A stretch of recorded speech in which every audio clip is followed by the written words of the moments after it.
Question 28.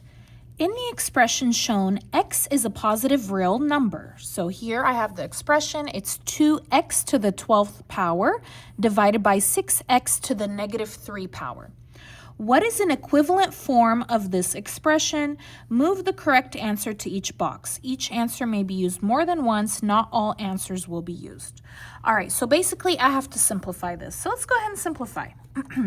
So the first thing that I want you to do is I want you to decide how many parts. So what I mean by how many parts is here I have 2, that's one part.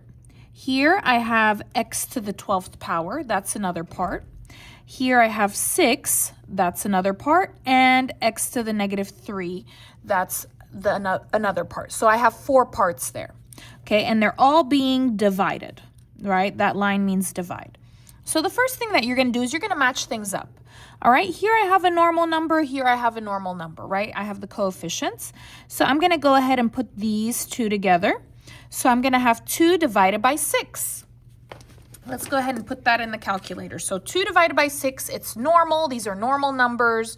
So you're just going to do the normal rules, 2 divided by 6. So 2 divide 6, and you get 1/3. So I'm going to do my line. I'm going to put 1 up and 3 down.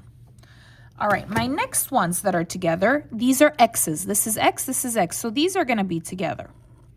Okay, so what you're going to do is you're going to put x. And here you have 12 divided by negative 3, but these are exponents.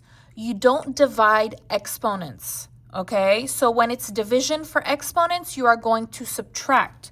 So you're actually going to do 12, no divide, you're going to do minus negative 3. So it's going to be another negative. So you're going to have 12 minus for the divide and negative 3 because this is negative 3. So let's go ahead and simplify all that.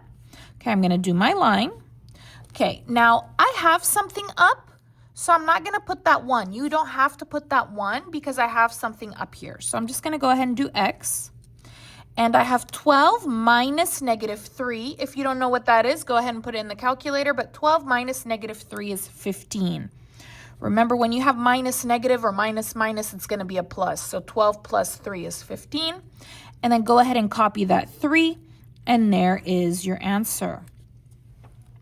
All right, so let's go ahead and take a look here. So here they have it a little differently. So I'm gonna go ahead and put back that 1 because it looks like they have that 1/3. So I'm gonna leave it like 1/3, and then we have that x with the 15 up on the top. So I'm gonna have, for the first one here, I'm gonna have 1/3. So I would take this and I would drag that here. And then you have your x, and then here I would go ahead and put 15. So I would take that 15 and I would drag that there. Remember, this is a computer-based test, so you're going to take these numbers and you're just going to drag them there. All right, well, thank you so much for watching. If you like the video, please give it a like, leave a comment, subscribe, and I'll see you again next time. Thanks for watching.